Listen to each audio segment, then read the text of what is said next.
성경 사도행전 9장에 있는 말씀입니다. 40절 말씀인데요.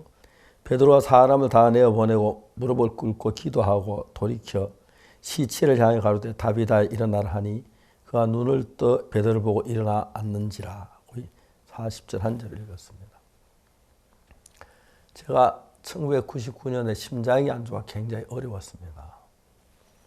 군대에서 유격훈련을 받았는데 유격훈련이라는 적진 속에 활동하기도 아주 험악한 산악에서 이제 외줄 하나를 타고 강을 건너는 것, 또 바위를 오르는 것, 그리고 또 산꼭대기에서 도로를 타고 강에 떨어지는 것, 이런 것들은 굉장히 위험한 훈련이기 때문에 저들 훈련 받을 때 생각하면 아침에 나갈 때 우리 교장 앞에 소금이 큰 상자가 가득 담겨 있는데 소금을 한 주먹씩 입으로 털어 먹습니다. 그리고 수통에 소금을 넣고 1리터짜리 물병을 하루에 오전에 10병을 마셔도 모자랍니다. 계속 땀을 흘리기 때문에 소금을 먹지 않으면 땀으로 기름기가 다 빠져나가서 견딜 수 없을 정도로 그럴 때 막 험한 훈련을 받았습니다. 한원 교관이 집합 명령을 듣고 딱 일어서 뛰려고 하는데 몸이 마른 허지로 제가 쓰러졌습니다. 그래서 뭐 자세히 잘 몰랐지만은 의무실에 잠시 한 2, 3일 누워 있으니까 몸이 정상적으로 돌아왔습니다. 그때 이제 뭐 21살 그 나이니까 젊을 때니까.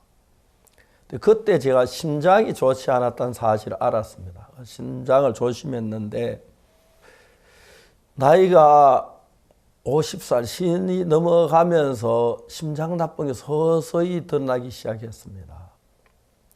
1999년도에는 제 심장이 아주 정말 형편없이 나빴습니다. 한양대학교에 일주일 동안 검사를 받았는데 별다른 의미가 없었고 미국에 아주 유명한 심장 전문 의사가 있다고 하는데 그분은 나이가 80 넘어서 병원 정년퇴임을 하고 병원 매일 와서 놀고 있어요. 나 특별한 사람들 한번 봐준다.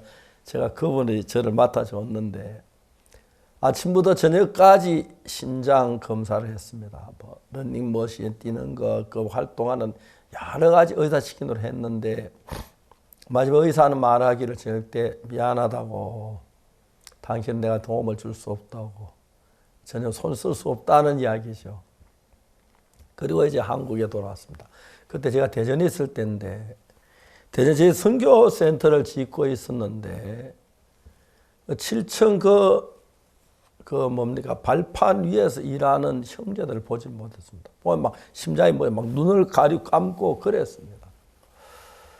제가 생각할 때 앞으로 많이 살면 2-3달 더 살 수 있겠나 생각을 했고, 만약 2-3살 있다 내가 죽게 된다면 아들을 생각했습니다. 아들 미국에서 고등학교를 다니고 있었는데 공부는 내가 죽고 나도 공부할 수 있지, 내가 죽으면 믿음 못 배울 것 같아서 한국에 데려와서 믿음을 좀 가르치고 싶은 그런 마음도 있었고, 그런데 그거 다 잘 안 되더라고요. 근데 이제 제가 심장이 안 좋으니까 뭐 아무것도 내게 별로 의미가 없는 거예요. 뭐 전 좋은 일이 있어도 별로 의미가 없고 나쁜 일이 있어도 의미가 없고 그렇게 살았습니다. 1999년 지금도 생각이 선한데 우리가 속초에 청소년들하고 바닷가에 갔는데 그 학생들이 말이지 자기 교사들을 하나씩 다리 잡고 팔 잡고 바다에 던지는 거예요. 한 놈이 야 박 목사님이다 그래가지고 애들이 한 10대면 저를 이제 잡고 바다로 가는데 그때 정말 너무 놀라서 얘들아 나 심장 안 좋아 봤더니 나 죽어 얘들아 막 그러니까 한참은 이제 심각하니까 모래사장에 던져놓고 가더라고요. 이제 그래서 앞으로 2-3달 더 살 수 없을 거란 그런 마음을 가진 위치였었는데, 그러니까 이제 많은 생각이 되어지는 거예요. 내가 죽으면 교회는 우리 아이들은 그리고 이제 이런 생각이 났는데, 그러니까 제가 특별한 믿음이 있다기보다도 최요한이가 정갈에 쏘였을 때, 최수연이가 척수염을 죽어갈 때, 남경영 목사가 댕기 피부로 오후에 죽는다고 했을 때, 그런 어떤 극한 상황에 이르니까 암만 믿음이 없어도 하나님을 부르지 아니할 수 없고 하나님 찾지 않을 수가 없었습니다. 그래서 하나님을 찾기 시작하고 하나님 부르기 시작하면서 너무 신기한 나하고 하나님 마음 거리가 가까워지는 걸 느낄 수가 있었습니다. 점점 내 마음이 똑같은 나이였는 똑같은 성경을 펴고 똑같은 위치에 있는 똑같은 나이의 사람인데 내가 지금 위기에 달하니까 세상에 아무것도 필요한 게 없었습니다.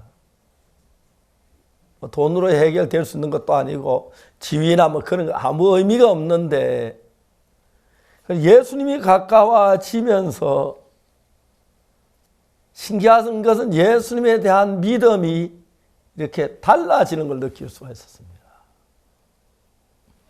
하여튼 지금도 기억이 생생한데 그 여름에 송호솔밭에서 우리가 캠프를 했습니다. 저녁에 텐트에 내가 잠을 자려고 딱 누웠는데 무슨 생각이냐면 우리 지휘부 있는 데서 제일 끝에 주일할 끝까지 한 적어도 우리가 그때 100m는 안 돼도 죄송합니다. 한 몇백 미터 되는데 100m 좀 넘는데 그 길을 4번을 모래길을 걸어갔다 왔다 하니까 내가 믿어지지가 않는 거예요. 내가 도저히 불가능한 일이었는데. 그래 아무리 생각을 해봐도 4번인데 한 번 갔다 올 때 가는데 500m는 안 돼도 한 400m 된다면 한 4km 가까이 모래사장을 오늘 걸었다. 왕복했으니까. 그게 계산상으로는 맞는데 마음에 믿어지지 않는. 내가 그때 도저히 그런 못 걸을 사람이었거든. 몇 번을 세아리 봤습니다. 5번, 4번 다녀왔습니다. 그렇다면 내 심장이 나았겠다. 그러면서 내가 주님 앞에 주님 제 심장을 낫게 하신 거네요. 나았네요.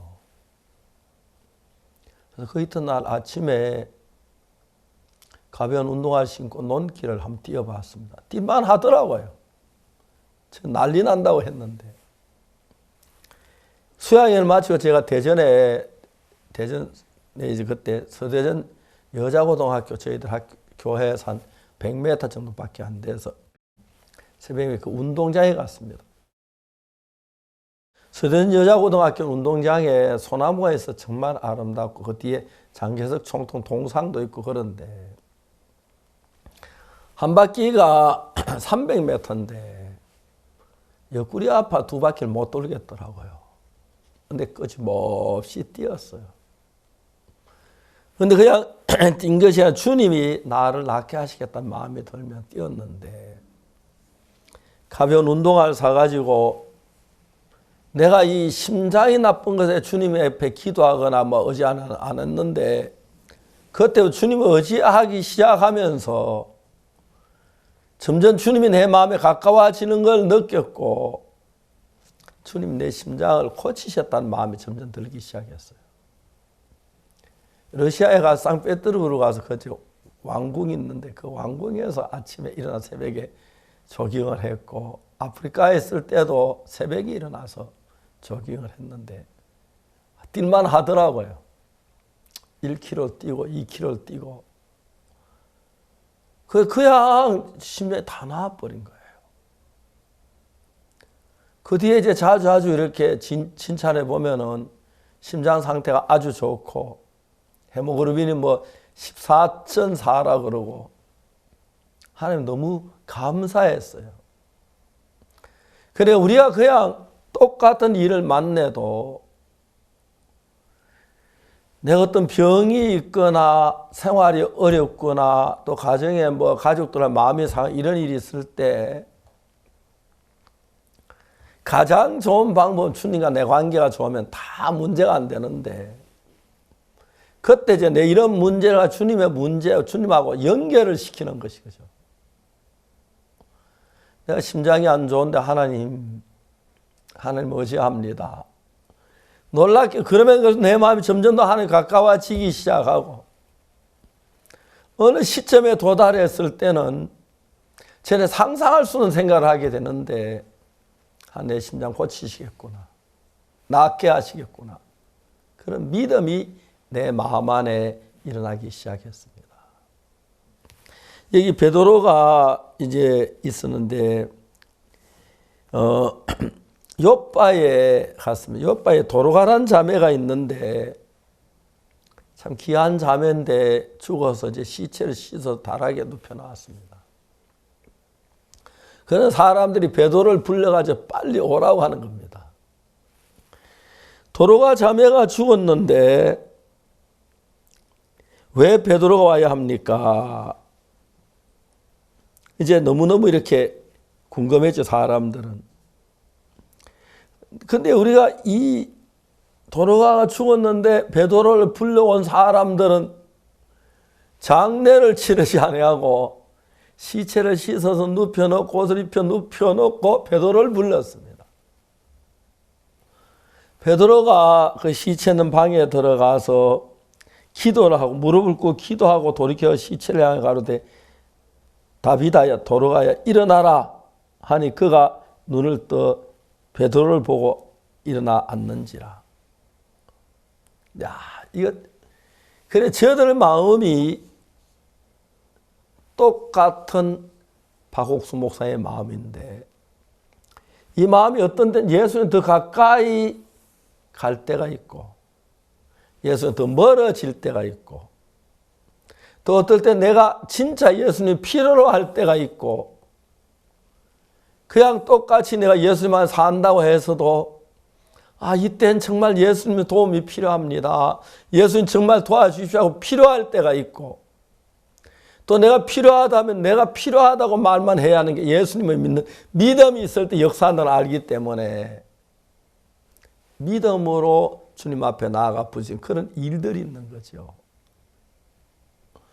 그래서 저도 제가 특별한 믿음이 있는 게 아닌데 물질적인 면으로 굉장히 어려움을 많이 겪었는데, 지금도 생각하면 그럴 때 참 어떻게 지냈는지 꿈 같은 이야기인데, 특히 제가 결혼하고 김천에 사는 삶은 말할 수 없이 어렵게 저들이 살았거든요. 근데 그때 만약에 내 마음에 예수님 같이 계시 않았다면 절대 그 삶 못 살 것 같았어요. 어느 날 제 아내가 이제 아기를 가져가지고 배가 만삭이 돼 막 큰 동산처럼 불풀 올랐는데, 지금도 참 생각이 선한데, 제 아내를 데리고 저희들 교회, 저희들 집에서 한 2km, 한 3km쯤 떨어진 그 고아원을 찾아갔어요. 고아원 원장님한테 이야기를 했습니다. 원장님, 저들은 어린이들 신앙 교육을 전문으로 하는 강사들입니다. 저 아이들이 지금까지 그때 고아원에 있다 나이가 자라면 고아원을 떠나가야 하는데, 장성하면 저 아이들이 험악한 세상에 사는데 믿음이 없으면 죄에 빠질 수밖에 없는데, 제가 아무것도 요구하지 않겠습니다. 그냥 아이들에게 성경을 좀 가르칠 수 있도록 일주일만 시간 내주십시오. 그 이제 원장님이 목사님이신데 제가 진지하게 얘기를 한참 생각하시더니 그렇게 하라 하시더라고요. 저 뒤에 앉아서 우리 어떻게 가르치는 걸 보시더라고요. 제 아내가 배가 불루하게 나와가지고 우리 찬송을 가르쳤습니다. 주는 나를 사랑해, 주는 나를 사랑해, 내 죄를 위하여 십자가 지셨네, 주는 나를 사랑해 하고 쭉 말씀을 전했습니다. 아이들이 너무 좋아하는 거예요. 그 고아들이 사랑이 메말라서 제 아내를 막 끌어안고 어떡할 줄을 모르는 거예요. 그런데 정신대 되니까 너무 좋은 밥상을 준비해 주셔서 너무너무 잘 먹었습니다. 막 눈물겹게 고맙더라고요. 밥을 먹는데.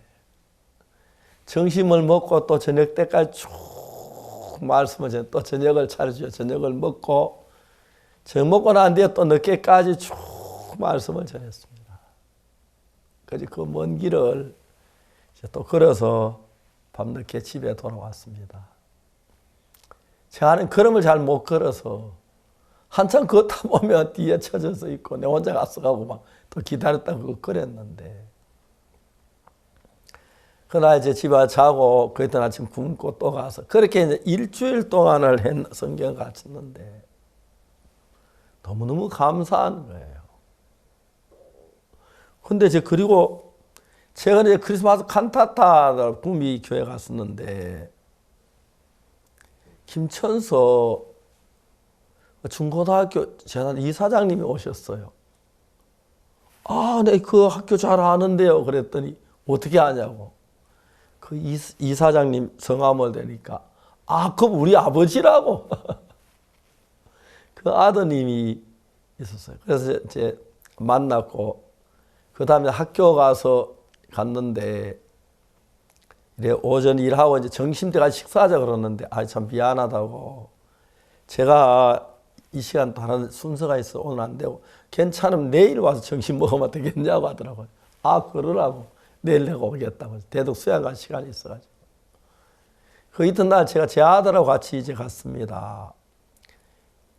시내 불고기 집에서 이제 불고기를 사주시는데 이사장님하고 사모님하고 둘이 앉아 계시고 저는 맞은편에 제 아들하고 앉아서 불고기 아주 맛있게 먹었습니다. 상 딱 제끼고 복음을 전했는데 이사장님 구원을 받으시는 거예요. 그래 이제 종종 그 아버지 이야기도 하시고 하는데 그 아버지가 교회 가지고 있으면서 과원을 설립해서 과들 돌보는 그런 삶을 생각 너무너무 감사한데 이제 그 계기로 이제 그 학교가 설립이 되었고 지금 이제 학교가 좋은 학교가 돼서 김천에 일하는 것 너무너무 좋아 보였습니다.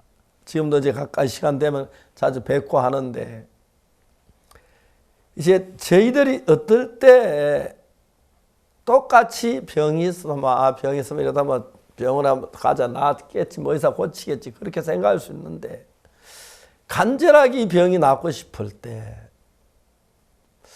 간절히 낫고 싶은데 잘 안 돼. 그때 하나님을 향하여 눈을 들 때 우리 마음이 평소 때보다 하나님과 훨씬 더 가까워지는 거예요. 이제 그건 뭐 다만 병만 아니고 인생에 살다 보면 뭐 자식들이 아프다든지 어려운 문제나 경제적인 문제나 여러 가지 문제가 고통스럽고 어려울 때가 있는데 이제 그때 하나님은 어려움이 없을 때 더 좋은 이유가 뭐냐면은 그 어려움을 인간 마음으로 해결 안 되니까 하나님 향해 고개를 들고 그냥 하나님 도와달라고 그렇게 기도를 하다가 조금 더 가까이지면서 성경 말씀을 좀 더 가까이 가다가 보면 아, 예수님 성경에서 병든 자를 고쳐주셨네. 그럼 그 예수 내 병도 고치시겠다. 이런 믿음이 내 마음에 들어오는 거예요.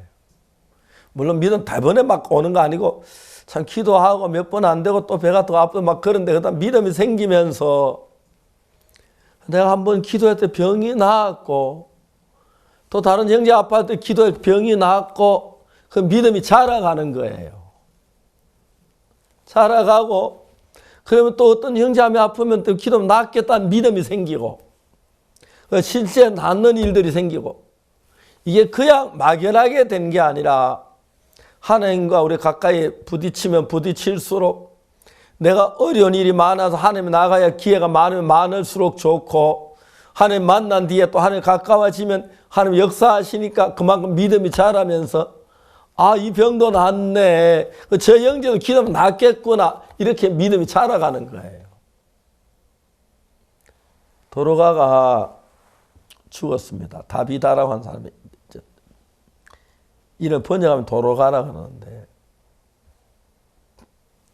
그냥 죽었으면 장례 치르면 되잖아요. 뭐 딴 수 있어요. 죽으면 장례 치르죠. 근데 이 성경에 보면은 그때 병들어 죽음에 시체를 씻어 다락에 누이니라. 루다가 요빠에서 가까운지라 제자들이 베드로 거기 있음을 듣고 두 사람을 보내어 지체 말고 오라고 간청하니. 그래 도로가가 죽었는데 거기 가까운 지역에 베드로가 있다는 이야기를 듣고 죽은 시체를 씻어 다락에 눕혀놓고 베드로를 부르러 가는 거예요. 왜 그랬을까요? 장례 치르지 않고. 그들 마음에 우리 사랑하는 자매 도로가가 죽었는데 시체를 씻어가지고 깨끗한 옷을 입혀서 눕혀놓고 다락에 베드로를 불러러 갔어요. 왜? 살리라고. 에이, 뭐 베드로 온다고 어떻게 살아? 말도 안 돼. 그냥 그렇게 그러지 말고 복잡한데 빨리 장례 치르자. 그런 사람 분명히 있었을 거예요. 아니야. 베드로에게는 하나님이 같이 계셔. 정말 하나님 일하시면 이게 돼. 여러분 똑같은 우리라도 어떨 때 막 믿음이 하나님 또 고칠 것 같은 마음이 생기고 하나님 의지하는 마음이 생기고 어때 안 그럴 때 있는데 그래도 한번 내가 진짜 기도에 나왔으면 믿음이 자라면서 아 이번에 또 되겠다 또 그러면서 저 같은 인간이 기도했는데 사람이 만든 거 보면 너무 놀랍고 어떨 때는 진짜 기도해서 나왔는지 저절로 나왔는지 그것도 애매할 때가 있기도 해요. 어떤 경우에 이건 진짜 죽어가던 사람이 살아난 그런 경우를 자주 보니까 믿음이 처음부터 하나님 일을 하시네. 이 자매도 살았으면 좋겠다. 그렇게 이제 믿음이 형성되는 과정이 이렇게 되어가는 거예요. 베드로가 성전 미문 안전비에 갇힐 때도 그랬어요. 마음 안에 주님이 계시니까 뭐라고 말해? 응가 그러면 내게 없고 내게 있는 건 네게 주노니. 난 그 거지가 돈을 요구해 구걸해. 난 돈은 없어. 그러나 예수님이 있어. 예수님을 고칠 수 있어. 난 못 고치지만 나중에 예수 걸어라. 그게 베드로 마음에 주님을 향한 마음이 발전하는 과정을 보여주는 겁니다. 오늘 우리 생각 속에 살았습니다. 근데 하나님 믿고 난 내 집 산 주님 감사하기도 하지만 내가 어렵고 공부하고 어려울 때 하나님 도우심을 바랄 때가 있습니다.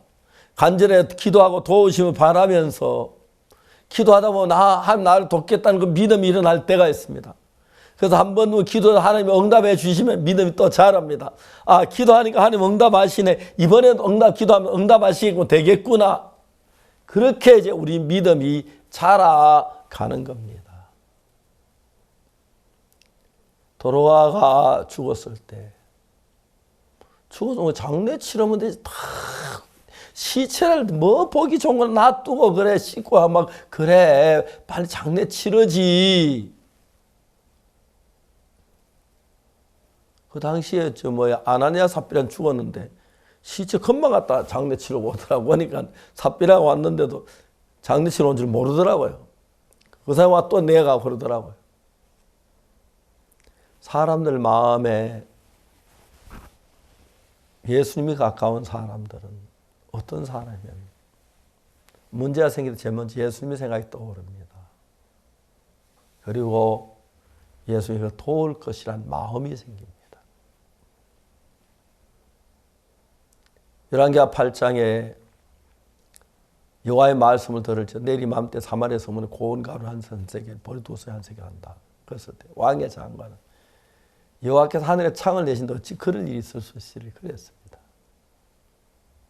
엘리사하고 왕의 장관하고 달랐습니다. 그래서 그 문둥이 4명을 통해서 사마리아 성을 구하는 놀라운 역사가 일어난 걸 봅니다. 자, 우리가 일어나 어떤 이 문제가 있을 때 나를 잘 도와주는 분을 찾아 조언을 구하면 도움을 받을 수 있습니다. 근데 그분은 온전하진 않지요. 사람이니까. 예수님은 온전한 능력이 있는 예수님 앞에 도움을 구하고 믿음을 가지면 예수님이 일을 하십니다. 여러분 다 믿음 있는 사람이 아닙니다. 생전에 기도해서 한 번도 내 기도 응답으로 병이 낫거나 그런 적이 없는 사람들이 대부분일 겁니다. 그렇지만 그냥 그렇게 주님 앞에 간절히 한번 기도해 보십시오. 그리고 우리 기도 들으신다고. 예수는 우리를 사랑해 정말 그 몸을 십자가에 못 박혀 죽어주신 분이 뭘 못해 주겠습니까? 그래서 지금 믿음 없는 그 상태에 있지 말고 발 한 걸음 내디뎌서 내가 이 문제는 믿음으로 해결하고 싶어. 이 문제 주의 응답을 받고 싶어. 내가 정말 믿음을 구하면 믿음대로 된다고 해서 주님이 역사하시겠네. 이렇게 우리 마음의 생각 안에서 믿음이 점점점 자라나가야 하는 것입니다. 베드로는 도로가를 살렸습니다. 다윗아 일어나 내 자리를 정돈해라. 놀라운 일들이 일어났습니다. 저도 죽어가는 사람들에게 몇몇 번 하나님 말씀, 하나님 일하는 걸 보았습니다. 제가 잘난가 똑똑한 게 아니고 하나님이 우리 가운데 살아서 능력으로 행하고 계십니다. 이제 우리는 그냥 병원의 의사를 의지하기도 하고 약을 의지하기도 하고 좋은 방법이 많은 방법들이 있는데 그 방법 버리고 주님을 한번 믿어보십시오. 주를 의지해 조금씩 나아가면 이런 믿음이 자라나게 됩니다. 그럼 이제는 어떤 문제 주를 의지하는 마음이 생기고 믿음 생기면 주님이 일하신다면 여러분 속에 주님의 역사가 훨씬 더 커지고 놀라운 하나님의 은혜를 경험하게 되리라고 믿습니다. 베드로 예수님을 3번이나 부인했던 사람이잖아요. 그도 하나님이 너무 놀라웠습니다. 베드로에게 허물도 있고 주를 향한 간절한 마음도 있는 것처럼 여러분 속에도 잘못한 일도 있고 실수도 있고 범죄도 있고 또 주를 향한 마음이 있는데 주를 향한 마음을 이렇게 주님 앞에 가까이 나아가서 주를 부딪혀 보십시오. 놀랍게 여러분도 주님이 역사하는 귀한 일꾼이 될 수가 있습니다. 그리고 여러분 통해 일하면 여러분도 믿음이 자라고 여러분 가정이나 여러분 자신이나 가족들에게도 큰 은혜를 베푸실 수 있고 교회에도 큰 덕을 끼치는 귀한 일꾼으로 자라가게 될 것입니다. 안 그러면 그냥 육신 속에 빠져 한 번도 주를 의지하지 않고 그냥 세상 방법 사는 형제자매들 많은데 이제는 우리가 적은이라도 주를 의지하고 주를 믿는 믿음으로 달려나가서 여러분 믿음 자라 하나님께 복이 되고 영광스럽게 되기를 바랍니다. 감사합니다.